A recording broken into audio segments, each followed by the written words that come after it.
We hold these truths to be self-evident, that all men are created equal, that they are endowed by their Creator.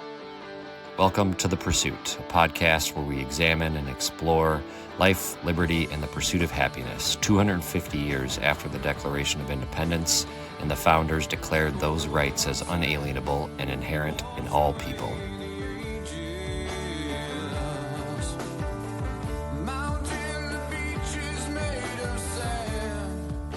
Thank you for joining us for another episode of the Pursuit at 250 podcast. I'm the host, Chad McKenna. Our guest for this episode is Kelly Mullen. Kelly was born in Bemidji, moved to the Twin Ports after she earned a full scholarship at UWS. She's a mother of 3 daughters, a wife, a PhD, an original member of the Harbor City Roller Derby, and an active community member. I hope you enjoy this conversation with a truly impressive Duluthian who articulates her own pursuit of happiness like the PhD communicator that she is. Enjoy. Well, Kelly Mullen, thank you for joining me. Thanks for inviting me, Chad. Yeah, so I like to start each episode by talking about how I know the guest or what connections we have out in the world. And we have several connections I've found that we could talk about, but probably the most important one is that we are both parents of 9-year-olds. They are friends and classmates. And so I'm guessing that the first time we met would have been at like a birthday party or PTA event or something like that. Do you recall? It might the have first been time? at your house at a birthday party. Okay, so for Olivia's birthday, probably. That's what I figured. But then another connection that we have is MAPL, and I just learned this recently. For those that don't know what MAPL is, it's the Masters in Advocacy and Political Leadership program that was originally at the University of Minnesota Duluth and is now at Metro State. And so I was talking with Marcia Avner the other day, and she had mentioned your name and that you were a graduate, and I didn't realize that. It's because I came before you, Chad. I came and went before you got there. I was in cohort number 5, which was, of course, very early on. I think I started the program in 2006 and graduated in 2008. So what was your focus? There's sort of 3 focuses, right? Public sector, labor organizing, or nonprofit sector. Yep. I was a nonprofit concentration. My interest is in communication. I was interested in learning more about strategic communication. I wasn't sure exactly at that time where I was going to land. I had done my undergraduate degree in theater, actually, but it was through a theater and communication department. So I knew that I was very interested in something in that direction. I have a heart for nonprofits and had served on several boards and things like that. So that's where my interest drew. I had graduated with my undergrad from UW Superior in the year 2000, and I was pressured to go to graduate school right away. Academics are something that I feel really comfortable with and I enjoy, but I wasn't ready to go to graduate school right away. Definitely, I just didn't know exactly what I wanted to do. So I sold cell phones for a lot of years. Back when cell phones were new, I was the first of my friends to have one, in like 1999, only because I worked for the company, so it was free. Who'd you work so I for? was busy. I worked for Cellular One, which then became AT&T Wireless. Those were the boom years of wireless sales. So I did that for a number of years, 6 years after I graduated from UWS before I found the MAPL program. And when I read about it, I knew it was a perfect fit for me. Yeah. Cool. Yeah. I don't think I was ever a very good student. Like I enjoyed school, but I don't think I was really good at academic advancement or whatever. But MAPL, that's why MAPL for me was attractive because it was really hands-on. And like you don't do at least at that point, you don't do an essay or a thesis, but you do like a internship, right? That's right. Yep. Yeah. Were you a labor concentration? I was. Yep. So I was working for the Northeast Area Labor Council at that point. Okay. And I think it was through the prodding of my boss that I enrolled, and then the labor concentration made sense for me for sure. Cool. Well, let's back way up and start at the beginning and talk a little bit about your childhood and your path to where you're at now. So where were you born? Okay, I was born in Bemidji, Minnesota. And born to some parents who didn't end up raising me. In the end, I was raised by my dad's sister and her husband, and they have 6 other kids. So I wound up becoming number 3 of 7, number 3 from the top of 7. And I was raised in Kelliher, Minnesota, which is when I was there, it was like 350 people. I think the current population is 248. So a super small town in northern Minnesota, about an hour north of Bemidji. And a place where farming is a huge industry, wild ricing, cranberries, Mm-hmm. and education at the local school is one of the major industries there. People love to be outdoors, people hunting, fishing, all of that kind of stuff. None of that is my interest area, but that is where I was raised. I was raised on a beef cattle farm and had a wonderful time growing up with 6 siblings and just like running around in the woods and riding 3-wheelers back when those were legal Yeah. and having all sorts of good times. Did you all help on the farm? Yes, but Yeah. I told you I'm not very, It's not your I'm jam. not very outdoorsy. I'm really indoorsy, actually. Most of my siblings really enjoyed working with cattle and, being outside. And I just became very good at cooking and baking because that got me out of some sort of farm chores, and everyone needs to eat. So you have to have at least one person in the house to make sure meals are ready. Myself and my little sister, who's only a year younger than me, we took care of a lot of like the cooking and baking, things like that, making sure the house was ready when folks came in from working outside. Nice. So what was it like growing up with 6 siblings? The best. It Yeah. was the best. And it remains the best. Having so many people, so many adults in my family is really fun. We do have just one weekend a year, usually, that we're all able to be together because all of us are married and have children of our own. And you know how that is. Like you've got to alternate holidays and things like that. But Yeah. my brother has a home in Bemidji where we do get together at the end of summer. And of course, we try and get together as many holidays as we can. But the thing about a big family is it's loud. It's chaotic. I'm a very social person, so I thrive in that. And if you are done talking to somebody, there's always somebody else to talk to. And it also means my kids have tons of cousins. And in fact, Sloan, in her little cousin group, there are 5 of them that are all the same age. And so we just let them loose. When they get together, they just kind of go off running and we see them on the day it's time to go. My older kids too. I have 2 older daughters. She'll be 24 this next month, and Reagan's 20. And so because of the large family, they also had a group of cousins their age. So, we're there's someone for everybody. And I loved being raised as part of a big family. Yeah. I come from a pretty big family too. So I have 4 siblings and then two stepbrothers as well. And we're all pretty close, and the grandkids are all about the same age. But in the last 10 years, my mom went from having 0 grandkids to having, I think her 10th is due in August. And so they're all very close. And it's wonderful. Great. And it's sort of what got Jamie and I convinced to have a second kid, was us thinking about like Christmas in the future with just one kid when we grew up with, big families. And so the idea of having just one kid just didn't sit right with us, having siblings. So. Absolutely. It's funny because when you have a partner and you bring a partner into a big family, if they're not accustomed to it, as I'm sure you know, it can feel like chaos to that person. They're like, I'm never going to remember everyone's name and this is really loud, but it is really fun as well. Yeah. So what was the name of the town?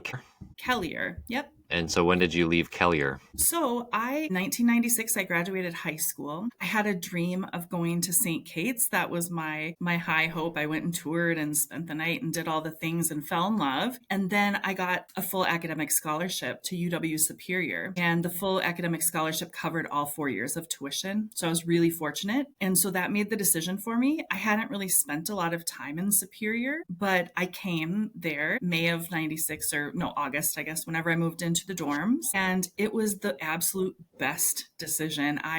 UW Superior is a little gem, and it's got sort of public tuition cost, but it had a private school feel just because of the size. And I also was meeting other people from small towns, and class sizes were small. So in terms of finding a fit where I could transition out of a graduating high school class of 19 people into class sizes that really weren't a lot bigger than that, it was just wonderful. And I had great experiences there.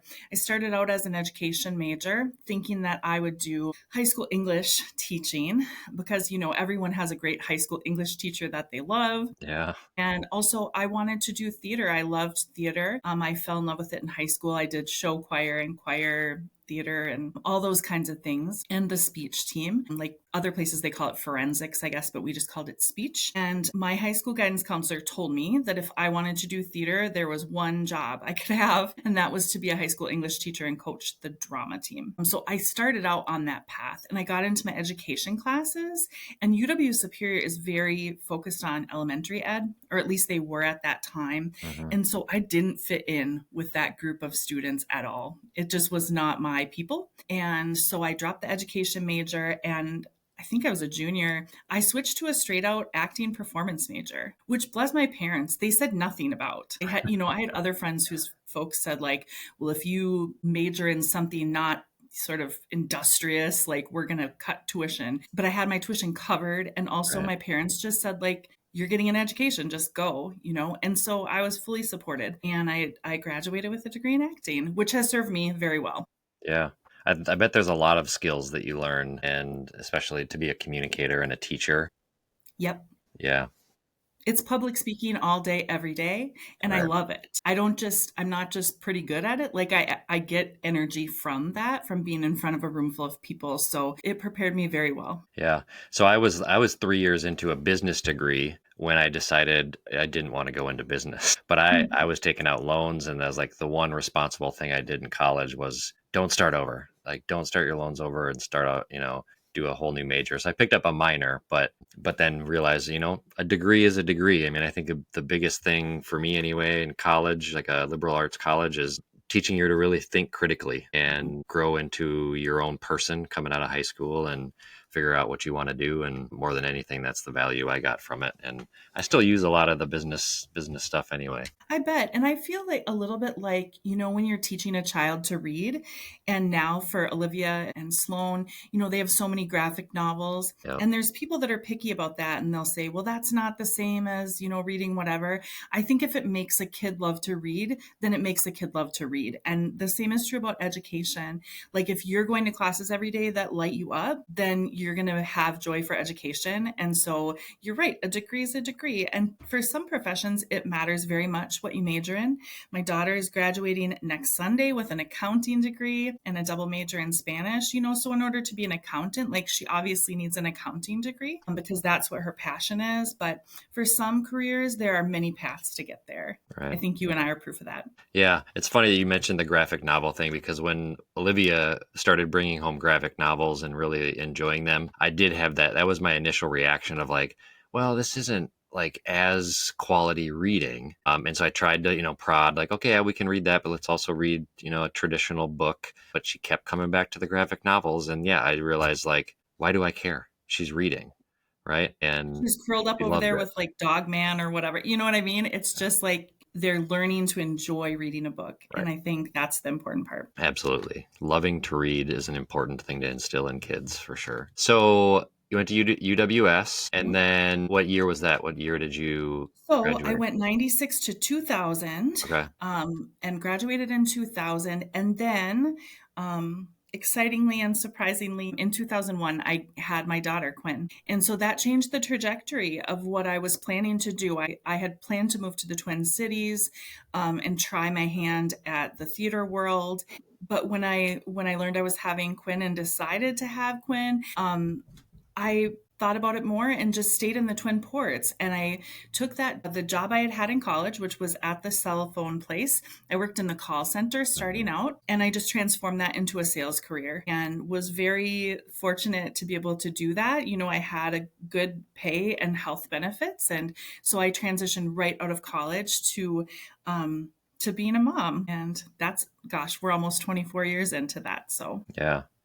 I think that, my experience anyway is that Duluth is a great place to raise kids. I think so. I grew up south of the metro, and most of my family lives in the suburbs of the metro area. And I just think about how tight-knit of a community Duluth is, where it's like we have connections like this, right? Where our kids go to school. We probably live 10 minutes from each other. We have friends that are, the same friends. So it's a very small town, but at the same time, we have the amenities of a big city. And I think it's a great place to raise kids. I agree. And it feels like in recent years, I've heard a lot of, maybe it's like chit chatter on the internet, right, about safety or not. I found Duluth to be an incredibly safe city to raise children in. My oldest oldest, when she started high school, she started at Harbor City, which is a charter school downtown, and their transport was the city bus. They got a city bus pass, and we spent the summer after 8th grade practicing learning to ride the bus. And she took that bus all the way through high school, and became very adept at getting herself around town. And so to be in a city the size where we have public transportation, but also feeling safe enough to put a 14-year-old on the bus and say, like, see you after work, it just feels like the perfect fit. People ask sometimes, are you from Duluth? And I have to say no, but my kids are from Duluth. And that feels really good. Yeah, for sure. Yeah, this whole safety thing. I think the Star Tribune did a story recently about downtown and safety concerns. And I obviously we have challenges with homelessness and mental health and all the things that come with living in a community, but I've never felt unsafe downtown. No matter what time of day I'm there. Yeah, my daughter her daycare used to take the bus to the Y like once a week. And I was never concerned about that. I remember seeing one comment on like the Star Tribune story where someone's like, Duluth is such a dumpster fire. I haven't been there in 20 years. And it's like, well, how do you know it's a How do dumpster you fire know? if you haven't been there in 20 years? Right. Yeah. And I think, on the issues of people being unhoused and living outdoors and things like that, those things actually happen anywhere. Right. They may be visible in Duluth when people drive downtown, but just because someone is outside doesn't mean they're there to do you any harm. Most people just want to be safe and left alone and live their lives. I was downtown last night until midnight, because it was my birthday, and I felt safe every bit of the time. Right. So then you had mentioned that you were introduced to Maple and you immediately saw like, this is something really cool that I want to be a part of. What made you want to get that graduate degree and start Maple? I don't remember exactly.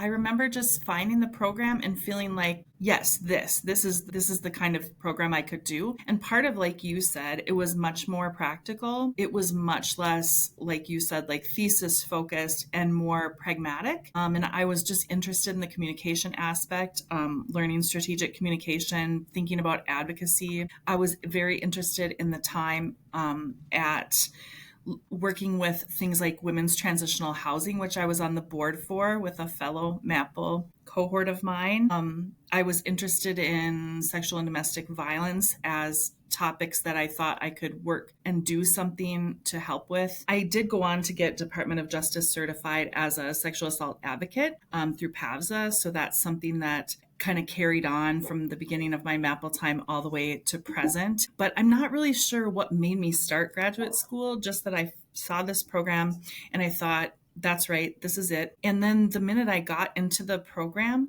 the people in my cohort were just like the icing on the cake. Yeah. Like, they're some of my best friends to this date. And I knew I was amongst my people that had a heart for doing good and for wanting to get their hands dirty and like make the place we live a better place to be. Yeah, you had mentioned some folks that we both know. So Ryan Wells, I know really well. Who else was in your cohort? Lisa Locola. Yep, I know Lisa. And Anna Tennis, Daniel Fanning. Yep, oh Dan.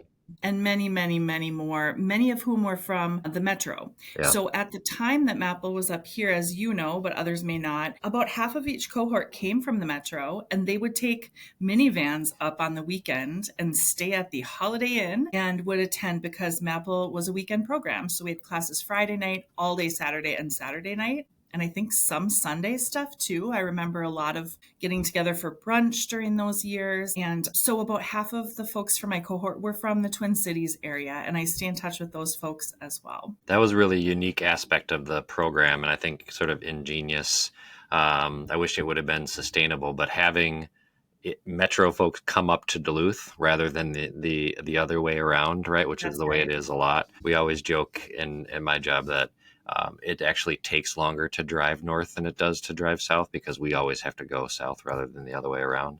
But that was really cool to make those connections. And I don't know that I would have done it if it was in the metro, right? I don't think I would have either. First of all, I had two small children at Right. that time. So I had gotten married in the middle there and had another small child. And I will say another thing about Maple that attracted me was that I could work full time and it was a weekend program because I didn't have a choice. I certainly had to work to support my family, but it made it doable and it was right here in town. So you're right. I don't think I would have done it either if it were in the metro. And who was in your cohort? Well, so that's a complicated question because I started with one cohort and then it took me longer. So I actually graduated with a different one. So I'm probably going to jumble them. But I started off in cohort 10.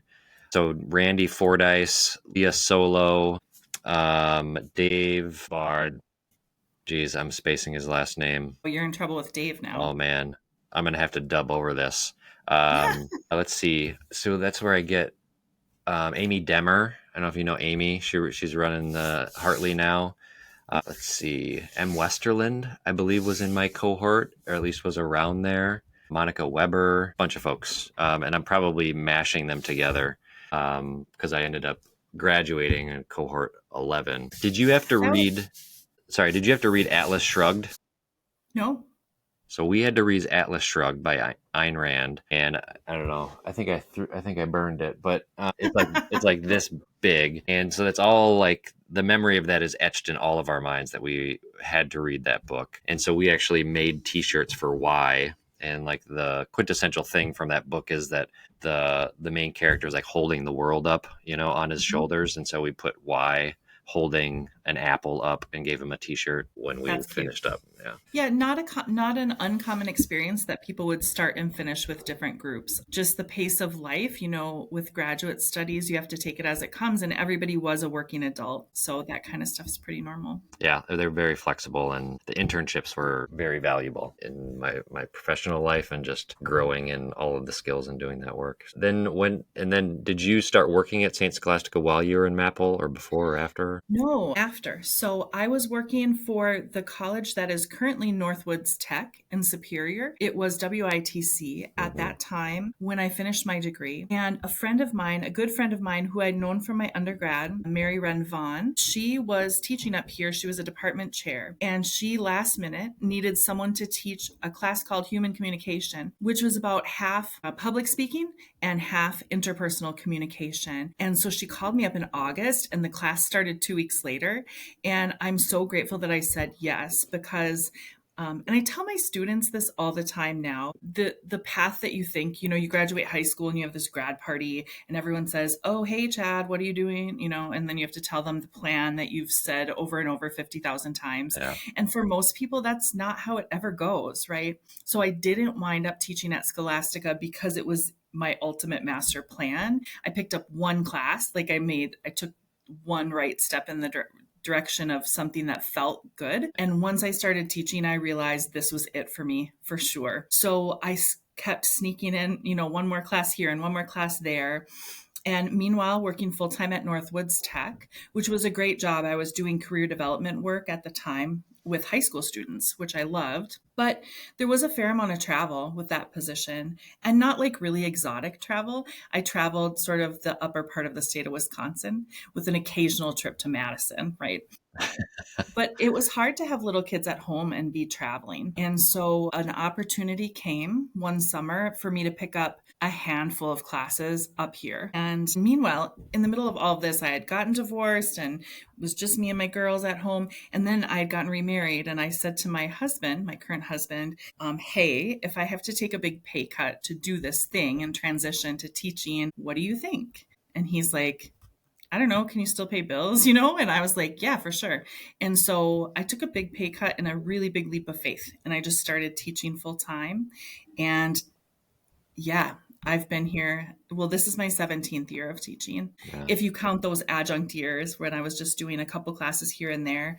But I think in 2014 was the year that I was fully here at Scholastica as my only job. And I have never looked back. I love it. There's so many valuable lessons in that story for students, right? Like when I was a kid, I didn't know what labor unions were. And now I'm working in labor union, in the labor world. I have been for 20 years. When I was at school, I didn't know that was what I was going to do. I had no idea. But the foundation that was built during that time was invaluable. And then sort of like correcting or doing something new in the middle of your career is really bold and totally worth it if it feels right. My wife did And the like same. invigorating, I think. Yeah. When I was little, I'll tell you what I thought I was going to be. I wanted to be on Saturday Night Live. That was it. Nice. I loved like Gilda Radner and Jane Curtin, Yeah. the old SNL folks. And I thought, yeah, that's the life for me, right? I'm going to be on SNL. So that didn't work out as it turns out. But yeah, I just kept taking a step in the next direction that felt like the right thing. And Yeah. I think that's the real world. That's how it works. If you're bold enough to take a risk here and there and try the next thing that feels good. And like I said, I have no regrets about it. There is probably one connection to my childhood. I always wanted to be a lawyer for some reason. I was a I really can see big that. dork kid. I read a lot of John Grisham, and what I do now has a lot of legal sort of things around it, but definitely had no idea that I'd be doing political work and work in the labor movement. So as folks who listen to the podcast know, I send out a questionnaire with asking some sort of probing questions and make So sure we many have some. questions. I've heard it's a very hard questionnaire. It's very intimidating, Chad. Yeah, I aim to please. One of the cool things I learned in your questionnaire is that you were a founding member of the Harbor City Roller Derby. So tell me about that. Yes. Oh my gosh. That's such an amazing chapter of my life. I was with the Harbor City Roller Derby from the beginning and skated for 6 years. And then I coached for about a half a year after. And the interesting thing about roller derby that a lot of people don't know is that it's a nonprofit. So we were a 501c3, and every single competition, they're called bouts. Every single bout that we skated, we donated huge percentage of our proceeds to nonprofits. So we donated to very specific programming. The Girl Scouts has an outreach to girls at risk program. We donated there. We raised money for the Boys and Girls Club of the Northland. Donated money to animal shelters and food banks. And so in a weird way, I took up doing this sport that was so much fun and had a lot of excitement around it, but it was still working in the nonprofit world. And we had one of those big checks printed, like on a cardboard that you could write on it with a dry erase. And we would go to all the agencies that we partnered with, and we'd be able to give them some funds to do the good work that they were doing. So it felt like giving back in a whole different way. Very cool. And I met a lot of ladies who just wanted to get out there and compete and have a good time together. We traveled a lot, mostly around Minnesota and Wisconsin to compete. I had never been athletic before, but I'm a very good skater. And another thing about roller derby is that it's not tied to a certain body type or size. That really attracted me to it. And so you need big people, little people, fat people, thin people, short, tall. You need all kinds of people to be successful at that sport. So there was a place for me in it. And I love to roller skate. And I love that bond with all the other women. And honestly, a lot of us had little kids at that time. And so our kids grew up just running around at the roller rink and coming along to our competitions. And it was a really good time of my life. And I feel grateful that I did it. And my knees hate me at age 47 because of those years of skating. Yeah. So I have a confession. I've never been. I have friends who've done it, but I've never been. So I need to get there and do it. It's still happening in the Twin Ports. For sure. They had a bout last weekend, I believe. I wasn't able to make it, but I still have friends from the original crew that are still skating all these years later. So very exciting. You'll have to get there. And it's super family friendly. Yeah, So I saw pictures. I have a friend who's doing it, who's playing. What's the word? Skating now. And so she posted some pictures, and huge crowd, all ages watching the bout. So yeah, we'll have to get there. When I was skating, Chad, we sold out Pioneer Hall at the deck, and that had a capacity of 1,200 people. Yeah, that's good. So it was really huge. I remember signing our first contract with the deck. We had to become sort of like business people in order to negotiate. It's a pay-to-play sport, so no one's getting paid. You're paying dues every month. You're paying for your own equipment. And then we negotiated this contract with the deck, and it was just really, it felt like something, like introducing something new to this area. I think now they're skating at Westman Arena in Superior, which is also a great arena and place to skate. So very exciting. That's cool. All right, we'll have to go check it out. One of the things that I ask in the questionnaire is what other people would say you are an expert at, or that you would say you were an expert at. I don't remember which question this was the answer to, but you said social media as a cultural influence. Yeah, I think I said that to both questions probably. Okay. So something we haven't talked about yet is that I went back to school while I've been working here at Scholastica, and I got my PhD. And my PhD is in humanities and culture with an emphasis on women's and gender studies. And my particular area of focus, being someone who teaches communication, was social media. And that doesn't mean I got really good at tweeting or something. I've never tweeted anything. But what it meant is I was interested in studying the cultural impact of social media. And I'll tell you why. So having two teenage girls, at the time when I started my program, they were still young teenage, like middle school, high school. And so I was watching this thing play out, right? Like we're all building this plane as it's flying in terms of parenting and figuring out how to negotiate social media and kids and like what impact it's having. So I have one daughter who doesn't really use social media and really hasn't. You know, she has accounts, but doesn't really post on them. I have a daughter also who is like the person social media was made for. She's very connected. She's very good at using it. It's how she connects and socializes with friends. So I was watching this happen with two very different kids and kind of observing their female friendships specifically and the impact that it was having on how they felt about themselves, their belonging, their self-esteem. And it was fascinating and I was terrified. And so I decided that's what I was going to study and spent the next 5 years doing coursework. I studied in Cincinnati in a low residency program. So I would be here most of the time, but on my academic break, so the month of January and then again in July, I would be in Cincinnati for several years there. In residency. And then I wrote my dissertation on the impact of visual social media, such as Instagram, on teenage girls. And I did my research on actual girls in Duluth. So it was qualitative. And it's kind of a complicated process, but in the end, it was interview based. And I captured the experiences of young women in our community and how their social media, how they perceived that it was impacting them. And I was working with girls age, well, let me get it right, 14 to 18 in our community. So I had initially planned to do like focus groups and things. Well, then COVID-19 happened. So I ended up moving all of my interview stuff online and it worked out just fine. But that's how I got to be fascinated with social media and the social impacts of it. And that is why I would say people would say that is an area of expertise for me. So what were your key findings? What did you find the impact was on teenage girls? That it's absolutely as bad as we think it might be. Okay.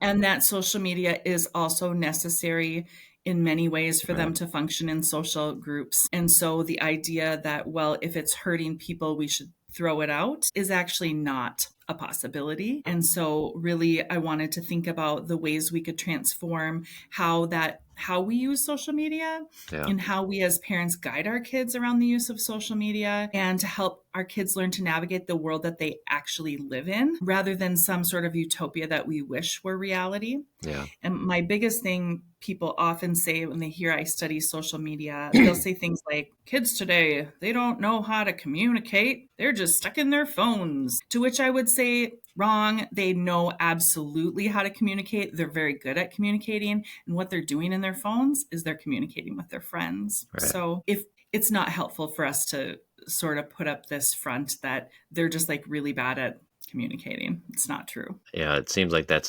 happens with every generation, right? It's like kids these days, something's new and probably gonna ruin civilization. I often will see, we'll have kids' birthdays or something, and all of the grandparents will be around, and I look and see, and all the grandparents are on their phone. Kids these days, always on their phones. Yeah, that's right. They don't know how to communicate. Right. So one of the things that was sort of a hook for getting us together was the thing. So I had posted this video after I read Jonathan Haidt's book, The Anxious Generation, where he talks about, one of his key things is that we overprotect kids in the real world and underprotect them online. And so I did this video sending my daughter into Target, and you were like, yes, I want to do the podcast because that book is trash. Yep, I think that's exactly what I said. So what you just said though was like it seems pretty in line with what he said. Maybe he is a little on the utopian side that he thinks there's some utopia. But so what are your concerns with the way he presents it? Because he's getting a lot of attention and doing a You lot of cannot walk interviews. into a bookstore without seeing that book Yeah, front and shelved. the podcast, everyone's interviewing him. Right. So Yeah. I think he not only sometimes in the book takes like a utopian mindset. I actually think his writing is very alarmist. Like, oh, it's all on fire. Like, what will we do? I don't think that's helpful. And it feels particularly unhelpful to me that everybody's reading this book, right? And then feeling very alarmed, but then unsure what to do about it. Yeah. There are many great researchers that are talking about social media and kids. I just wish maybe his wasn't the one at the front of the bookshelf. So it's not necessarily trash. That's my very reactionary response. You It's got my just I'm attention though. frustrated. Yeah. What's that? You It got got my your attention. attention. Yeah. It's just that, I don't think that's the end all be all of the conversation. And I feel like it's getting that kind of attention. Yeah, I've thought about that, like social media and phones, and like what do we do about it to make sure that it's not such a corrupting influence on our kids? Because it's like, I think, like you're saying, there's no question there are bad aspects of it, right? So how do we curb the worst parts of it while not getting rid of the good parts of it, right? And it's not like, cigarettes where you can just ban them, or like, like kids are going to get a hold of phones. They're going to get a hold of social media accounts. So it seems like there's not traditional policy like solutions, right? One thing I really liked is, and I'd be curious on your take on this, is there's this organization called Wait Till 8. And the idea is that you get a critical mass of parents saying they're going to wait until 8th grade to give their kids a phone. And Mhm. that way there's not that social pressure of like, oh, my friend got a phone, and so I want a phone. And you delay that use of that phone. And I think that parents figuring out what to do about this stuff is a big part of figuring out the way forward. Yeah. And I think it's scary for parents because we just want to not screw it up. Like that is the goal. We're Right. just trying to do right.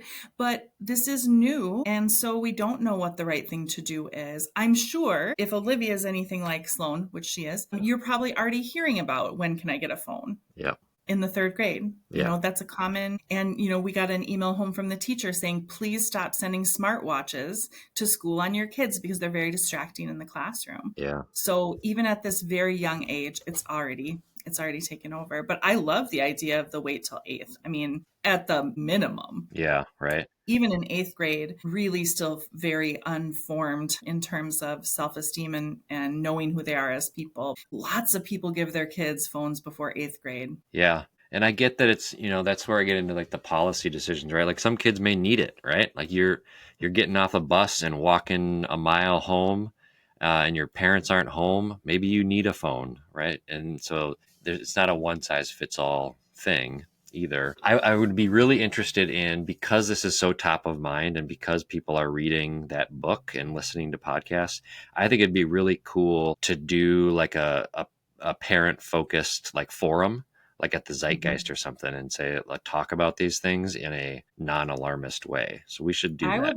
I would love something like that. That sounds like an excellent idea. And I want to record some podcasts down there. And so maybe we do like a podcast or in like open discussion about parents, because like you're saying, parents just don't want to screw it up. And I feel like our generation's getting better about like talking about it with other parents of like, yeah, I just don't know what I'm doing. And I think maybe this is not the right thing. What are you doing? Whereas our previous generations would sort of just keep it within the family, right? You don't talk about Right. problems and stuff like that. We're getting better, but I think it still feels very isolating sometimes. Well, and I mean, even when we think we're doing right, it's not always true. So, to Yeah. give you an example, when my older girls were teenagers, I thought the safest app for them to get was Instagram because Snapchat was becoming big. But Snapchat, the pictures disappear. And so we have questions about what are we taking pictures of that we want to disappear, right? Right. Had a lot of fears around that, not wanting them to have, Facebook and have all kinds of adults accessing them. And so I let my kids get Instagram as the first app. And as adults, they've both now told me that some of the most disturbing content that they ever saw and the most upsetting messages, inbox messages they ever received were actually on Instagram. Yeah. Yeah. From So, adults, not from other teens, Right. Yeah. I don't know if so. Olivia has been playing Roblox. I don't know if you're familiar with Roblox. I am. Yeah. The whole and it's not one of those things where it's like, okay, other kids are doing it, so it must be okay, and it's generally fine. But there's a chat function, and there's people from all over the world chatting in there, and who knows what they're saying or whatever. And so I turned it to Korean so that Olivia just couldn't use the chat. That is a smart solution. But then she has friends she wants to talk to, and yeah, but it's just so much to keep track of and sort of beta test what is acceptable and not. So I think connecting parents, I think, is part of the solution. Well, when you are ready to have a panel, I know a very good moderator. It's me, so call me. I'll Awesome. come moderate it. I love that. So another thing about parenting that I think would be interesting to talk about would be that we both have 9-year-olds. I have a 3-year-old as well, but you also have grown daughters. Mhm. And what have you seen? How has parenting changed in the 23 years between, of being a mom? That's a good question. I think I've changed. Yeah. When I was younger, I cared so much about what other parents thought about what I did and how other people cared about my decision making. And now at 47, I don't care what other parents think about what I'm doing. Yeah.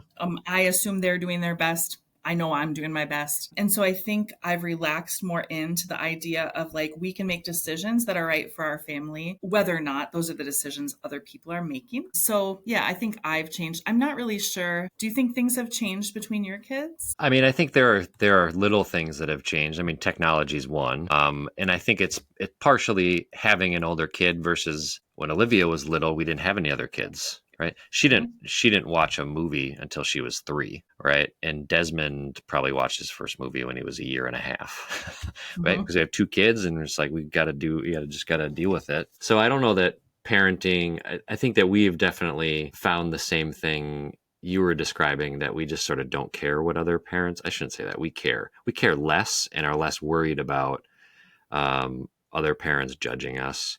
We're definitely less strict about food too. Oh, sure. First kiddo was like everything's organic, or not everything's organic. We had like there's like the clean teens, where there's like 15 of the foods that you have to buy organic, and then there's like really dirty food where you never want to buy it if it's not organic. And we did that strictly for the first kid. We used cloth diapers, made her like food, like baby food, on our own. Now it's like, you want chicken nuggets for the 7th time in a row? Sure. Yeah, for sure. I will say, from a technology standpoint, something that's changed. When I was a kid on the farm, my sister and I used to love to record basically like what would now be considered a podcast, right? Yeah. We had a boombox and it had a play record feature. And so we would get together, we wrote all our own advertisements, we sang jingles, we interviewed each other. I mean, we did all of this stuff. When my big kids were little kids, Musically was the way people were doing that. Yeah. They were lip syncing to songs, making up dance routines, and Musically then became TikTok. And the big difference now is that people who are creating content are doing it for an audience, which is what feels very different to me. So my little podcast with my sister, I hope we still have those cassette tapes somewhere. They were ridiculous, but they weren't meant for anyone else but me and her. And my big girls, they were recording Musicallys maybe on some kind of device, but they would show that maybe to their aunt or something in person when they would see her. It wasn't posted online in the way that TikTok is now. And I think if Sloan were to have a phone, which she does not, and if she were to have a TikTok, she would be creating it with other people in mind, like what do viewers want to see, right? Yeah. So that's something that's changed greatly since we all have smartphones in our pockets. Like, we're very interested in audience in a way that has changed substantially. Does Sloan watch YouTube? Yep.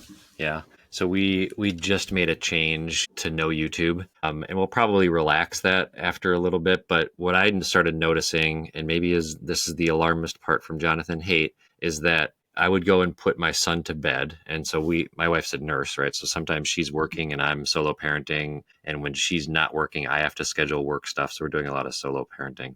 So Olivia will sit down with her tablet to play Roblox, and then grab one of our phones and watch YouTube at the same time. And she's watching shorts. And it's just like, it seemed like, and maybe this isn't substantiated by research, but it's like, it seems like too much simulation, right? Where you It's watch, right? substantiated by loads of research. Okay, thank Yes. you. So, because we were like, that doesn't seem good. Like, just focus on one thing and what you're doing. And also, it's different than just watching a movie, right? Because the YouTube videos are like, you never have to pay attention longer than a couple of minutes. Some of them are really short.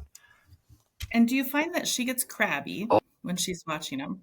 yes, yes. It's very dysregulating. There's a Yeah, ton of research on it. But you know, if you look at your family sitting around in the living room, and the other night we put on Trolls, whatever the newest boy band Trolls. I just love the Trolls movies. They're great. We had that on, but yet my inclination and my husband's inclination, if we get sort of bored watching it, is to also pull out our phones. right. And of course, you wonder why our kids are doing that. We're all doing it. Or like there's students tell me all the time they're studying, but they're watching Friends in the background at the same time. Yeah. So we've become people that think that we can multitask very well, but people can't multitask very well. And that overstimulation on little kids' brains makes them super crabby. And that's Yeah. their body's way of saying this isn't great. Yeah, totally. And yeah, the very first episode that I recorded was with Delia, and she's a teacher. And she asked a question. She's like, "When was the last time your kid saw you read?" And I was like, "Not on my phone, a long time ago. Like I read in bed or I read at work, but it's on a Right. screen anyway." And that's really struck me. And I was like, so we've sort of shifted and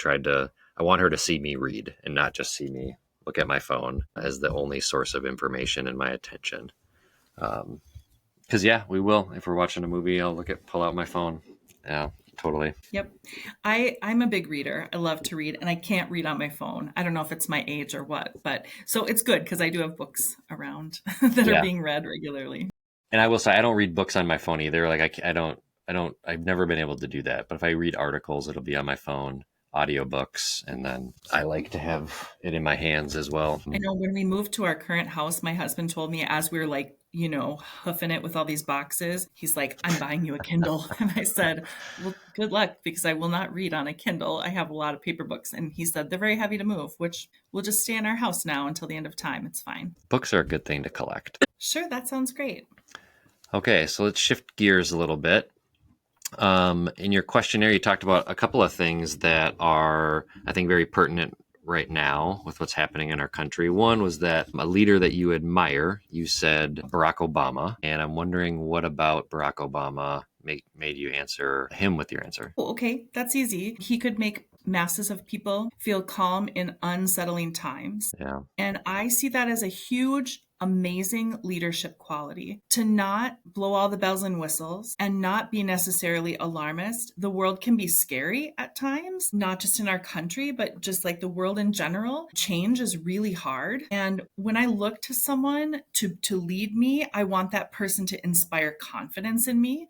It doesn't have to be rainbows and unicorns and glitter, right? But I just have to feel like there's a steadiness, there's a plan, there's a calm approach, and that I can take a deep breath and follow the person who's leading with great confidence. And Barack Obama as a president made me feel that way. I felt like I trusted what he was saying and that I could take the next steps forward. Strangely, I don't share the same politics as my parents, but that quality reminds me a lot of my dad, that he can remain calm in the face of difficult circumstances. And I really, really appreciate that. I think probably for Barack Obama, some of that is connected to his role as an organizer, a community organizer, because being in charge of things when wild stuff is happening, that's part of community organizing. Yeah. So either he got to be an organizer because he already had that skill, or maybe he developed some of that leadership style as a community organizer. So that stands out to me hugely. Yeah, there's definitely an aspect of being an organizer that forces you to be even keel, and like you have to expect there's going to be uncertainty, and you gotta soldier ahead as and planned. You must expect that there will be opposition to what you have to say. Sure, right. You can't be a leader and please everyone all the time. It's not possible. Human beings are diverse, and our interests and our needs and motivations are different. So to be able to come to the table knowing that there's opposition, but that it's not going to sort of upset everything is really important. And then I think there's a part of that recognizes that the opposition is necessary. Like we have to have a conversation about things because we know people disagree. So let's talk about it. And there's a hopefulness about that I can change people's minds if I speak from a place of authenticity and we communicate about it, right? Whereas now our politics has, I would say, devolved in many ways where it's just, I'm going to call you names and I'm going to blame other people and you're going to be on my side or else, right? Well, and I think people can only make progress forward together if we actually can listen. Yeah.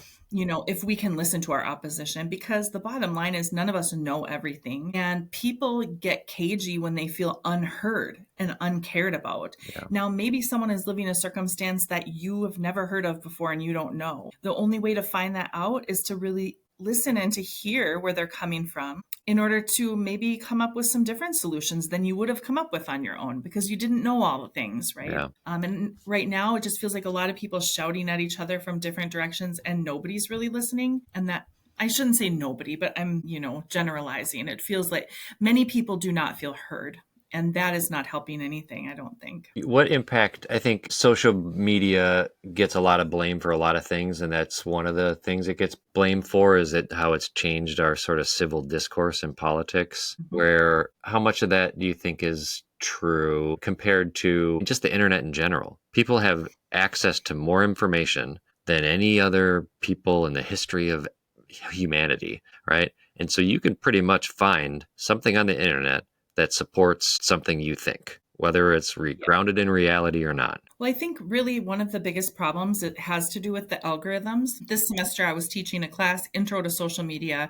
We study 12 different platforms, and one of the projects is to delve deeply into what the algorithm is and how it works. So there are some differences. TikTok, as an example, their algorithm is just based on time spent. So time spent with a specific type of content. And so like a criticism is that if you are in a sad, like some teenagers like in a sad breakup mood, right? So they're watching like sad TikTok, that it will only feed you more sad TikTok. Yeah. And there's concern about that causing real issues around depression, suicide, things very serious in nature. Other platforms have to do with the different ways you interact, liking, clicking, and time spent. So they all have a different way of measuring what they think that you want to see. And so I think how this has devolved social discourse, for example, is I'll use Facebook's algorithm. It only is going to show you. So if you have a 1,000 friends chat, it's only really going to show you 100 of those people regularly. And so you're going to see the people that you either argue a lot with or that you agree on a lot of stuff with. And I would say a couple election cycles ago, I found myself very caught up in that. This was the year that Hillary Clinton was running for president. And it will be no surprise to anyone who knows me. I was a huge supporter of that candidacy. And my social media seemed to be too. So when I looked at my Facebook, I thought, wow, I'm going to go vote today. This is going to be a new time in history with a woman as our president. And I thought that everyone felt the same way. And I don't mean everyone, but it really felt like the vast majority of what I was seeing supported what I also thought. And so then that night, as election results started to come in and Donald Trump rose, in the amount of votes coming in, I was sincerely surprised. And I was sincerely surprised because I'd been living in a little echo chamber of my own making. And I did not understand at that time how much the algorithm was influencing who I did and did not see. And so now I just recognize that to understand the big picture, like I have to look outside of what's being handed to me and spoon fed to me, or else I'm just in a silo with people that are like me. So I think it has devolved our discourse to be, I don't want to say victim to, that sounds dramatic, but to be kind of controlled by these different algorithms unless we're really paying attention to that. Yeah. Even the political stuff aside, which I totally agree with. I mean, I see it too on my feed, obviously, we all do. But also, so I started spending a lot more time online about 4 years ago when I quit drinking, and I had all this like creative energy that I had to release, so I started doing TikTok videos, and I came up with this like DeWalt Dad online persona. I know that about you. I was posting about it a lot. And so I go to my 20-year high school reunion, and a friend of mine from high school was like talking about like, he loves my videos and like, it's so funny, blah, blah, blah. It's like quintessential Chad, blah, blah, blah. And I was like, yeah, so what are you up to? And he's like, what do you mean? What? I'm doing blah, blah, blah. You haven't seen that online? I was like, no, I don't, like, I haven't seen it. And then I went back and I sort of looked at his Facebook page, and it's like all this stuff that he's been doing. It's like really cool. None of it ever shows up on my page, right? And so it's like Right. because Facebook's controlling the algorithm, and because of we're not in the same algorithm. I'm in his, but he's not in mine, which was very striking to me about how. I mean, it is like I don't have control unless I go and actively find someone. It's feeding me what it thinks I want, right? Right. Yeah. And that can be influenced by a lot of things too. Perhaps that person has a smaller, like, Facebook friend group. So they're going to see more things. And that it's not necessarily that they actively did anything to follow you more than you them, but that's just the way it shakes out sometimes. Or sometimes you'll see someone that you went to high school with and you weirdly know everything about them, which feels wrong because you haven't seen them in however many years, right? So yeah, it's important to recognize the way that it's an inauthentic form of keeping up a relationship to some extent.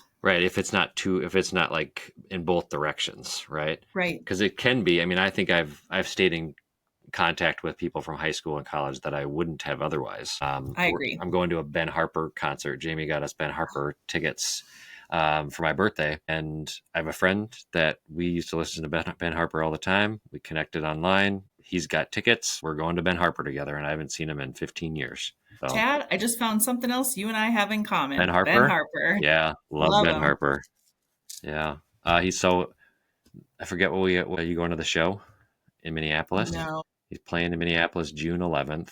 I forget where. The Palace? I think it's the Palace Theater. It's going to be a great show. Yeah. A secret fact about me is that, do you remember the movie? Oh my gosh, now it's going to fly out of my head, about the Empire Records. Records. Do you remember that movie? Yep. Okay. It was the movie I was obsessed with in high school. Yeah. So when I went to college, I took a little part-time job in the Mariner Mall in Superior at a little store called On Cue, which was owned by Musicland. So Musicland, Sam Goody, On Cue. Yeah. So it was like a record store, but it was music, books, and movies. And it was like the coolest place you could work in Superior at the time. And so our little bonus, if we did well, we could pick out free CDs sometime. And that's where I fell in love with Ben Harper and got a lot of free Ben Harper CDs. Nice. Awesome. You were talking about traveling to like Madison and northern Wisconsin, but you've been on some trips lately and you have another trip coming up. Very soon. Yeah. Yes. Where are you headed? London, UK. Yeah. So something that I would say, something that people would know about me is that I really love travel and prioritize travel. So our family, we have a very simple house, very, very simple lifestyle, but we like to put a lot of our resources toward travel. And I've been really, really lucky that my job has been able to contribute to that in a way that I never saw coming many years ago. And so that's something I've been really focused on lately. So a number of years ago, when Sloan was a baby, I think, I took a group of students to Guatemala on a study away experience, and we were doing service learning. So we were building houses, and it was the hardest work I've ever done, but it was very rewarding. And so we've done family travel and vacation stuff, but that was the first time I experienced getting to see students the way that they grow in a really uncomfortable situation and being very far away from home. So my job at the College of St. Scholastica, in addition to teaching, also the director of the first year program. So all of our freshmen, they take a class their whole first year. It's like a cohort-based program. And so I get to see students grow all the time, from being coming out of their mom and dad's home and only knowing like their mom and dad's values, right? Mm-hmm. To coming to college and taking courses and learning to develop their own sense of self. And that's very rewarding to be part of that process. But I found that studying abroad is like a next step in that. And to get to be there as students grow new wings in that way is so rewarding. And last spring semester, I had the opportunity to take a group of 17 college students to Ireland for the whole semester. Yeah. And we lived in a small town on the west coast of Ireland called Louisburg. And we lived in cottages. We walked everywhere. And yeah, we were gone the whole semester. So that was just a wonderful opportunity, not only to get to spend a semester in Ireland, which was awesome for all the reasons one might think, but also to get to experience that with students. And I did bring my oldest child and my youngest child for the whole semester as well. I didn't leave out the middle child. She just was a freshman in college and she didn't want to leave. So what did Sloan do while you were there? She went to school with the Irish kids. Very cool. It was really cool. Culturally, what did you notice was different of kids, 8-year-olds at that time, probably? It was blissful because everything there is very slow. Yeah. Very slow. We walked to school every day. The kids got out of school and just played outside. It reminded me a lot of my childhood and the most beautiful parts of my childhood. In the west coast of Ireland, people are not like texting you or Facebooking you. They will just show up at your cottage and put on some tea and have a conversation. Sometimes people would contact you through WhatsApp, but if they did, it was always a voice memo and never like texting. Interesting. So the human connection piece is of a high value to the people there. And as a communication person, I found that extremely refreshing. Interesting. So have you done... Yeah, go ahead. Sorry, I do want to add also, because you were mentioning food earlier, you're not allowed to send snacks to school with your kid or a lunch that's not healthy food. Like you're not allowed to. They will not let your kiddo have it. So the first we had gotten there, we had flown a long time and finally gotten there. The kids were wrung out. I was packing a lunch for her first day of school with whatever I had there. One of them was like a little bag of chips. They're called crisps there, but their national crisp is potato. It's like a big potato man. It's very funny. Anyway, so I threw a bag of potatoes in her lunch and it got sort of confiscated. And then she said, like, please don't ever do that to me again. Like they don't eat crisps for lunch. So that's awesome.